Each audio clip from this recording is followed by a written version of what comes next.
Dios te bendiga, mi amado hermano. Bienvenidos a otra edición más de Noti Bíblicas, auspiciado por el Departamento de Educación Cristiana y Familia de la Iglesia de Dios Pentecostal, Movimiento Internacional de Barrio Pueblo de Atillo. Y como ustedes tienen conocimiento, desde el domingo comenzó la denominada Semana Mayor o Semana Santa, y qué mejor que traer, ¿verdad?, conocimiento a nuestras vidas de ¿qué es la Semana Santa? ¿Por qué se denomina la Semana Santa? Y para ello, hoy tenemos un invitado muy especial que a través de las redes virtuales hoy puede estar con nosotros en Noti Bíblicas, y me refiero al pastor, conferenciante y amigo Isaac Ruiz. Así que, Isaac, bienvenidos a Noti Bíblicas, y estamos ansiosos por poder escuchar aquello que tú nos tienes sobre la Semana Mayor.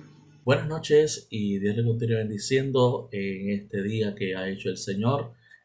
Saludos, Pastor Alicet. Es un privilegio que me permite el Señor poder estar compartiendo con ustedes en esta sección, ¿verdad?, de Noti Bíblicas, y saludos a los hermanos de la Iglesia de Dios Pentecostal MI de Barrio Pueblo de Atillo. Así que mis saludos, ¿verdad?, muy afectuosos a cada uno de los hermanos. Y quisiéramos aprovechar el tiempo para poder comentar sobre algunas preguntas y algunas interrogantes que existen sobre la Semana Santa y sobre la figura de Jesús de Nazaret. Así que el tiempo, ¿verdad?, en los videos sabemos que es oro, así que vamos a aprovechar rapidito y queremos contestar. Una de las preguntas que tenemos es si la Semana Santa es una celebración o conmemoración cultural o religiosa, y por qué se celebra en marzo o en abril.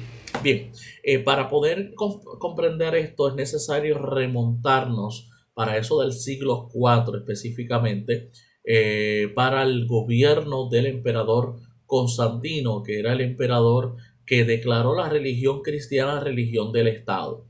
¿Y por qué nos remontamos a esa fecha? Más o menos 318, 325 al 328, donde realmente el cristianismo tiene todas las protecciones del Estado.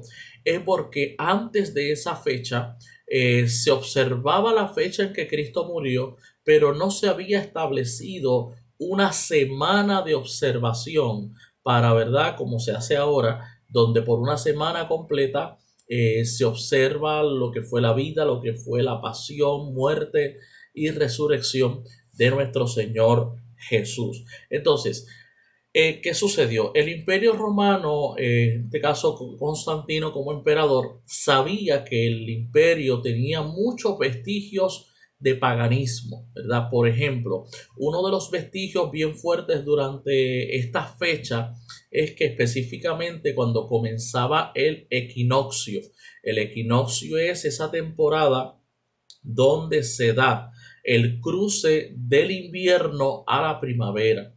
Durante el equinoccio empezaban las festividades a la diosa Istar, también conocida en la Biblia como Astarte, ¿verdad? Otros países le llamaban de otras maneras, y era la diosa de la fertilidad. Estas festividades eran marcadas por rituales, específicamente de actos sexuales que, según la creencia de la época, garantizaban la fertilidad de la naturaleza durante la primavera. Entonces, a Constantino se le ocurre, para desaparecer esa festividad, entonces traer, como eso había sucedido cerca de la misma fecha, pues entonces establecer, cuando comenzara el equinoccio, establecer lo que era la observación de la Semana Santa, ¿verdad?, como una conmemoración, ¿verdad?, de índole religioso más que cultural, donde se observaba entonces lo que fue el sacrificio del Señor, y desde esos tiempos muy antiguos hasta hoy se siguen observando. Ahora, la pregunta es, ¿por qué entonces unos años se da en marzo, otros años se da en abril y se dan diferentes fechas? Es importante entender que lo que se estableció en el Concilio de Nicea El concilio de Nicea se llevó a cabo por convocatoria del emperador Constantino. Eso fue en el 325 después de Cristo, y ahí se llevó a la conclusión que esta festividad, que esta conmemoración llamada la Semana Santa, iba a hacerse en la primera luna nueva después del equinoccio. O sea que una vez comenzaba el equinoccio de primavera, que es ese cambio que se da en el sol cuando los días se alargan, las noches se acortan, pues entonces ahí es donde el eje de la Tierra gira unos milímetros, pues había que esperar cuándo iba a ser la primera luna. Acuérdense que el calendario romano era el calendario lunar, y ellos se dejaban llevar siempre por las lunas. Así que si cuando comenzaba el equinoccio era cuarto menguante, hay que esperar más tiempo hasta que llegara la luna nueva. Pero si cuando comenzaba el equinoccio ya había pasado el cuarto creciente de la luna, pues ya estaba cerca de aparecer la luna nueva, y por eso esa festividad no se puede celebrar, o sea, ni antes del 21 de marzo ni después del 25 de abril. O sea que ese es el calendario que se ha establecido desde épocas muy remotas, entiendas el siglo IV después de Cristo. Ahora, otra pregunta que se nos hace: ¿quién es la persona, la figura de Jesús de Nazaret? Bien, para los creyentes es nuestro Salvador. Para los creyentes es la persona con quien hemos tenido un encuentro maravilloso. Pero ¿qué nos dice la Escritura con relación a la figura de Cristo? Pues bien, la figura de Cristo es presentada como la encarnación de Dios. Según la Escritura, el testimonio constante y el testimonio del mismo Jesús. Jesús estableció de manera clara en la Escritura que Él era Dios. O sea, Él estableció: el Padre y yo uno somos. El que me ha visto a mí, ha visto al Padre. O sea que Jesús fue categórico en sus declaraciones. Y para la Biblia, para el Nuevo Testamento específicamente, no hay duda de quién es la persona. Es más, no se cuestiona, sino que se da por sentado que Jesús es Dios y que es nuestro objeto de culto y de adoración. Ahora, una pregunta que es muy interesante es: ¿por qué se encarnó Jesús? ¿Cuál fue el propósito? O sea, ¿por qué fue necesaria su encarnación? Bien, para poder explicar eso, mire, si usted tiene un problema con una persona, ¿verdad? Usted es el ofendido y está la persona que lo ofendió, el ofensor. De suponerse que este asunto se aclare entre el ofendido y el ofensor, ¿cierto, verdad? Entonces, si una tercera persona entrara en el panorama que no tiene que ver, por él le decimos a eso que no se le ha dado vela en ese entierro, pues esa persona saldría que sobrando, ¿verdad? Pues por esa misma razón, Dios empezó desde que el hombre pecó a tratar de construir, ¿verdad?, ese puente, de reconciliar las paces con el hombre.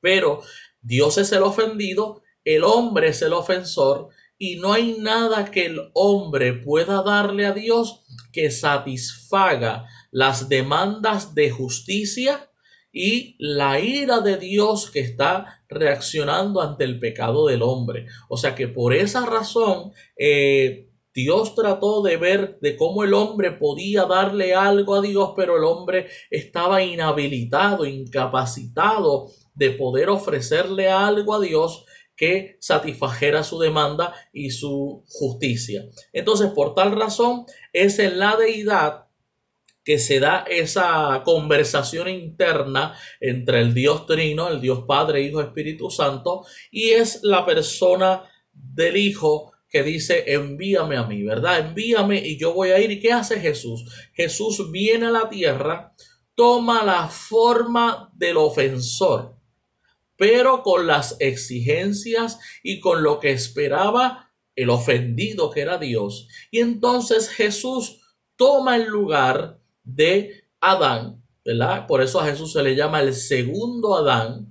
Y entonces Jesús comienza a vivir para Dios de manera perfecta. Comienza a vivir para Dios de una manera que le agradase al Señor, y a la vez él mismo se ofrece para hacer entonces que esa muerte expiatoria o esa muerte sustitutiva, que entonces aplaca la ira de Dios, llena las expectativas de santidad y de justicia que Dios esperaba del hombre. Entonces, por eso la Escritura establece y enseña que Jesús reconcilió al mundo consigo mismo, porque era 100% Dios, 100% hombre. ¿Y qué hizo Jesús?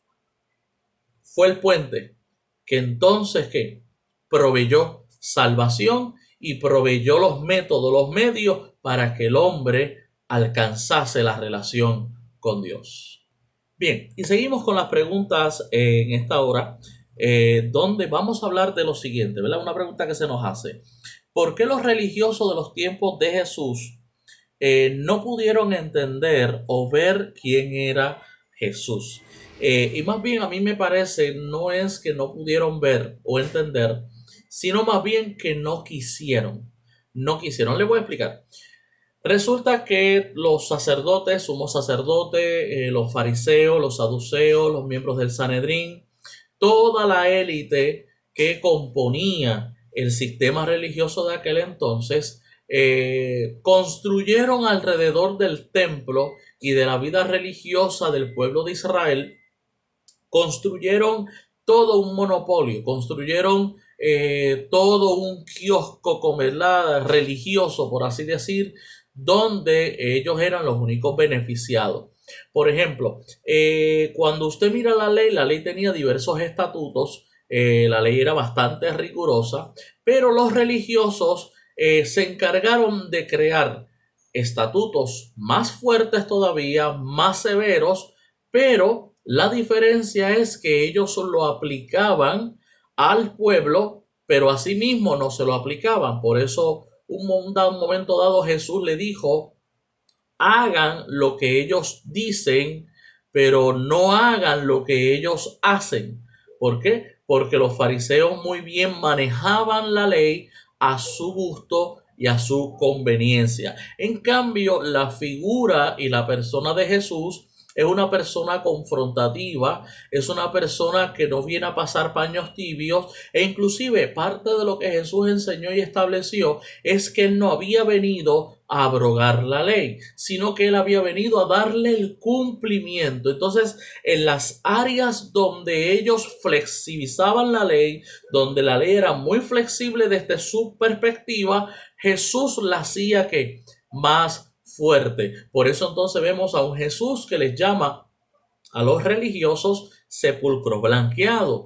Por ejemplo, en otra ocasión Jesús le dice: ustedes ciernen el mosquito, pero se tragan el camello, ¿verdad? Usando esta exageración, esta hipérbole, Jesús lo que hace es demostrando cuán riguroso ellos eran con las cosas más pequeñas de la ley, pero las cosas más medulares o más importantes de la ley, ellos la obviaban y violentaban la ley constantemente. Entonces ven en Jesús una persona que no se adapta a su molde, que no recibe sus elogios, sus adulaciones, ¿verdad? Y que al contrario, le tiene el dedo constantemente en la llaga. Ahora, otra pregunta que se nos hace para entender esto de la Semana Santa, dice: ¿cuál fue el momento más crítico en la vida de Jesús? Bien,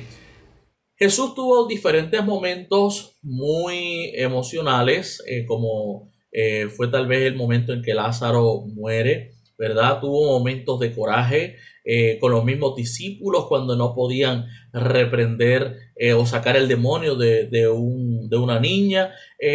Pero a mi entender, el momento más crucial de la vida de Jesús se da en Getsemaní. Fíjense que Getsemaní era un huerto y la palabra Getsemaní básicamente implicaba ser molido, ser aplastado, porque allí se aplastaban las olivas para sacar el aceite. Y la Escritura establece que en ese lapso de tiempo Jesús comenzó a agonizar. Y mientras más agonizaba, ¿verdad? Y el término agonizar implica que estaba casi al borde de fallecer. Dice que más oraba intensamente y que inclusive sus gotas de sudor eran como gotas de sangre, lo que explicaría el hecho de que Jesús tuvo un shock nervioso. Y hay que entender esto: Jesús estaba en un cuerpo humano, pero teniendo la omnisciencia de Dios en él. Entonces Jesús sabía lo que le esperaba. Jesús sabía lo que estaba por suceder, y su cuerpo humano, sus emociones humanas no pudieron soportar. Por eso el autor a los Hebreos dice que Jesús oró al que podía librarlo de la muerte, mas fue oído por su temor reverente. Que dice la escritura en los evangelios que vinieron ángeles a socorrerle. O sea que cuando él dijo: pasa de mí esta copa, en el Getsemaní, él no estaba diciendo: no me permitas llegar a la cruz, porque muy bien Pedro le dijo: nada de esto te acontezca. Y él le dijo: apártate de mí, Satanás, porque me eres estorbo. Jesús sabía que tenía que ir a la cruz, pero en ese momento sus emociones lo están traicionando. Está sintiendo un dolor emocional antes que el físico, y un dolor hasta psicológico, y eso es lo que está casi llevándolo al colapso físico, mental y emocional. Y él dice: ayúdame, pasa de mí esta copa, pero que no se haga mi voluntad y no la tuya. Así que es, a mi juicio, es el momento más crítico del Señor Jesús, obviamente antes de la crucifixión. Obviamente ya la crucifixión, los castigos de la crucifixión no tienen comparación. El castigo romano era sumamente cruel, inclusive, ¿verdad?, llevaba el sufrimiento humano hasta su máxima expresión. Ahora, ¿cuál fue el incidente que lleva a Jesús a la cruz? ¿Por qué a este hombre que hace milagros, que hace maravillas, que hace prodigios, es crucificado y es matado de manera tan cruel? Fíjese que en un momento dado Jesús se enfrentó a los fariseos y lo querían apedrear. Y ahí está la respuesta de por qué lo llevó a la cruz. Porque Jesús le dice: ¿por cuáles de todas las buenas obras que yo hago me quieren apedrear? Y los religiosos de su época le dijeron: no te queremos apedrear por ninguna buena obra, te queremos apedrear porque te haces igual a Dios, o sea, por blasfemo. Y básicamente las diferentes ocasiones donde Jesús se declaró Dios, por ejemplo, cada vez que él dijo yo soy, la expresión yo soy en el hebreo es la forma primitiva de Yahvé, que se pronunciaba Iwah. Iwah significa yo soy. Cuando él decía yo soy la puerta, él decía Iwah la puerta. O sea, él estaba usando el título de Jehová. Por eso los fariseos se agarraban las vestiduras. Cuando él decía Iwah la luz, ¿verdad? Iwah el pan de vida, ¿verdad? Yo soy el camino, la verdad y la vida. Todas esas expresiones fueron declaraciones de su divinidad. Mas aún dijo: el Padre y yo uno somos. El Padre y yo somos uno. O sea, que en todas esas expresiones fueron cargando, ¿verdad? No podemos identificar un momento que fue la gota, sino obviamente vemos que toda esa conglomeración de momentos. Claro, si usted quiere identificar algún episodio, pues mire, cuando Jesús hace su entrada triunfal, llega al templo, pues ve el manipuleo y monopolio comercial que han hecho del templo y de lo sagrado, y vira las mesas de los cambistas, le cae latigazos a todos los que estaban allí. Claro, pudiéramos identificar ese momento como un momento que hizo que la copa se desbordara para los religiosos de aquel momento, ¿ok? Y seguimos con las preguntas en esta hora. Mire, hay otra pregunta que se nos está haciendo, y es: ¿a cuántos juicios se enfrenta Jesús? Bien, la pregunta o la respuesta, debo decir, categórica es a 6, ¿verdad? En base al estudio de lo que sucedió en los evangelios, tenemos lo siguiente. Tenemos que Jesús es llevado primero donde Anás, luego es llevado donde Caifás, ¿ok? Y luego es llevado a los miembros del Sanedrín. O sea que primero Jesús pasa por un juicio religioso donde se le está acusando de ser ¿qué? Blasfemo. Ahora, luego como los judíos eran muy buenos acusando, pero eran muy malos ejecutando porque no querían que la responsabilidad cayera de su lado, ¿verdad? Pues entonces, ¿qué ellos hacen? Ellos envían a Jesús ante Pilato. Ahí vemos el cuarto juicio. Pilato entiende, inclusive le hace una pregunta, porque en el caso de Pilato, el juicio no es por blasfemia, porque en el tribunal romano no, ese delito no prevalecería, no tendría base, por usar los términos modernos, no tendría base legal o base constitucional. Entonces, ¿qué hace Pilato? Como Pilato entiende que esto es un asunto religioso, lo manda donde Herodes, pero el cargo que se usó para Jesús ante Pilato es de conspiración, es de que él se declaró rey y que por tal razón Pilato tenía que entonces tomar acción en el asunto. Pero entonces en el quinto juicio, que es ante Herodes, Herodes también no quiere tener que ver con el asunto. Sí le dan, ¿verdad? Varios lo maltratan, lo golpean, pero al fin y al cabo Herodes entiende que esto es un asunto que le corresponde a Pilatos, y entonces es llevado a esta sexta ocasión ante Pilato, donde Pilato no tiene más que otra, se lava las manos, como ya usted sabe, y lo que hace es ofrecerle un preso para ver si de esa manera podía liberar a Jesús. Ahora, hay un detalle muy importante, y es que la Biblia solamente registra que se llamaba Barrabás, pero historiadores de la época demuestran que hubo una confusión, porque Jesús se llamaba Jesús de Nazaret, en cambio Barrabás se llamaba Jesús Barrabás. Hay que entender que el nombre Jesús no es nuevo. El nombre Jesús en el griego es el equivalente al nombre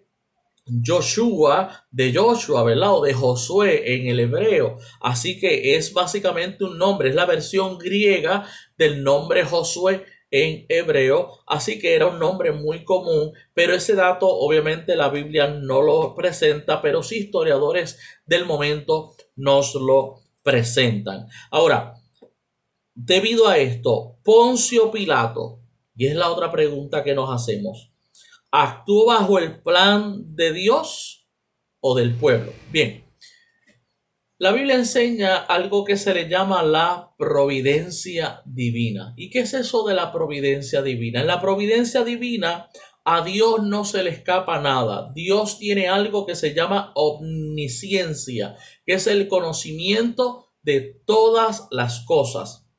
Nada escapa ante su poder, nada escapa ante su sabiduría. Entonces, Dios sabía de antemano cómo iban a actuar los religiosos, cómo iba a actuar Herodes y cómo iba a actuar Pilatos. Entonces, de esta manera, la Biblia nos enseña que en la providencia divina, como el plan era que Jesús tenía que ir a morir, o sea, a Jesús no lo mataron porque, pues, bendito el pobre. No, Jesús dijo, yo pongo mi vida y yo la vuelvo a tomar. Nadie me la quita. Es más, Jesús le dijo a Pilato, ninguna autoridad se te es dada si no es de parte de Dios.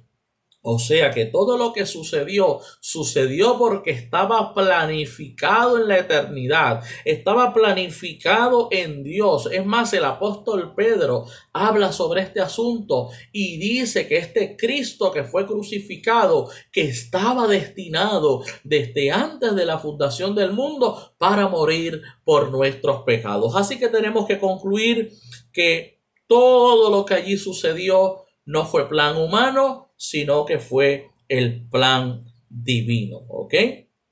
Bien. La otra pregunta nos dice lo siguiente: ¿qué encierran las 7 palabras de Jesús? Bien, pudiéramos hablar 2 horas sobre las palabras, pero queremos ser, ¿verdad?, lo más corto posible. Bien, si analizamos las palabras vamos a ver varios aspectos. Número 1, en la primera palabra vemos el amor de Dios hacia el mundo. Padre, perdónalos porque no saben lo que hacen. Vemos el cuidado que inclusive Jesús tiene sobre aquel que viene arrepentido y humillado. O sea, cuando le dice: de cierto estarás conmigo en el paraíso, porque aquel ladrón arrepentido le dice al Señor: acuérdate de mí cuando vengas en tu reino. O sea que esa segunda palabra nos está diciendo, en términos sencillos, que hay un Dios que en nuestro peor momento, por más malo que hayamos sido, su misericordia siempre está palpable. ¿Para qué? Para alcanzarnos. Ahora, la tercera palabra, que es la de mujer, he ahí tu hijo, hijo, he ahí tu madre, representa lo que Dios o lo que la palabra dice: si tu padre y tu madre te dejaren, con todo Dios te recogerá. O sea que vemos a ese Dios que tiene cuidado de quien fue la figura materna en su plano terrenal, en su estadía terrenal. Jesús tiene cuidado de esta mujer, aunque estando él en la agonía de la cruz. La cuarta palabra, Dios mío, ¿por qué me has desamparado? ¿Qué implica? ¿Qué encierra esa palabra? Encierra que ese es el momento donde el pecado alcanzó delante de Dios la máxima expresión. Jesús estaba cargando sobre sus hombros la maldición del hombre, la maldición de la humanidad, y esa maldición se levantó como un muro entre el Padre y el Hijo. Por eso Jesús se siente desamparado, por eso Jesús se siente solo y piensa que el Padre lo ha abandonado. Pero no fue que el Padre lo abandonó, es que el pecado se interpuso como un muro que rompió la conexión, que rompió la comunicación, lo que nos enseña a nosotros que el pecado siempre rompe nuestra relación con Dios. La quinta palabra, vamos a ver a un Jesús diciendo: tengo sed. A un Jesús que, aunque era Dios, sufrió en carne propia los estragos, el sufrimiento que el hombre puede llegar a sufrir. O sea que el sufrimiento en su máxima expresión fue encarnado en Jesús. O sea que Jesús puede entendernos cuando estamos en los momentos difíciles, cuando estamos en los momentos de dificultad. Hay un Jesús que nos puede entender. Ahora, me encanta esta sexta palabra, porque la sexta palabra, consumado es, el término griego que Jesús utilizó ahí es la palabra tetelesda. Tetelesda, repítala conmigo, tetelesda. Tetelesda significa es pago. O sea, como cuando usted compra algo y le ponen paid full, ¿verdad? Le ponen el sello. Tetelesda era el término que se utilizaba cuando se hacía una negociación y era pago y ya no había deuda. O sea que cuando Jesús está ahí, le está diciendo al Padre: todo está pago, ya he cumplido la misión, así que ahora el hombre que cree en mí no tiene deuda para con Dios, porque todo ha sido pagado. Y en la séptima palabra, Jesús encomienda lo que quedaba de él, porque él había encomendado su vida completa en las manos del Señor, y ahora él encomienda su espíritu a Dios, que lo había dado y que lo había depositado en aquel cuerpo de la persona de Jesús de Nazaret. Así que vemos en esa palabra esa encomienda aún hasta el último suspiro de su vida. Otra de las preguntas que nos están haciendo es la siguiente: ¿murió Cristo en la cruz? O sea, ¿hay evidencia que sostenga la muerte y yo le diría aún la resurrección. Voy a tratar de juntar ambas preguntas en una. Fíjese, fuera del testimonio bíblico. ¿Por qué digo fuera del testimonio bíblico? Porque la Biblia da por sentado que Jesús murió y que Jesús resucitó y que ascendió a los cielos y que está sentado a la diestra del Padre y que vendrá otra vez. Ese es el testimonio contundente de la Escritura. La Escritura no pone en duda en ningún momento eso. Pero vámonos a irnos históricamente. Pues mire, hay escritos del siglo II y del siglo I, ¿verdad? Historiadores de la época y aún del siglo III que evidencian, o sea, cuando digo libros históricos son libros de gente que no era cristiana, de gente que no era creyente, que evidenciaron que Jesús de Nazaret fue crucificado, fue muerto, ¿verdad? Y fue llevado a una tumba. Inclusive hay evidencia que habla de que entonces este Jesús se le vio caminando, ¿verdad? Hay evidencia histórica donde habla que los discípulos lo llegaron a ver en diversas ocasiones. Ahora, la pregunta sobre si la resurrección fue real o no, hay que preguntarse lo siguiente. Si a usted le dijeran una mentira y usted sabe que es mentira, y a usted lo ponen entre la espada y la pared a nivel de muerte, de que su vida está en peligro. Si su vida está en peligro, ¿usted seguiría guardando esa mentira?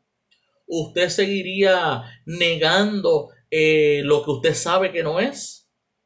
Porque créame, amado, que solamente la evidencia histórica que tenemos de la muerte de los apóstoles y de los mártires de Jesús del primer siglo, de gente que lo vio, de gente que anduvo con él, si esto hubiese sido un montaje, si esto hubiese sido una mentira, créeme que no tanta gente hubiese muerto por esta causa. Créame que mucha gente hubiese dicho, mira, esto es un montaje, esto es una mentira, Jesús no, él está muerto, él no vivió, o sea, y esto se hubiese sabido pero hace muchísimo tiempo. O sea, llevamos 2000 años de tradición cristiana y en 2000 años nadie ha podido conseguir ni un ápice de evidencia de que esto fue un montaje, de que la resurrección de Jesús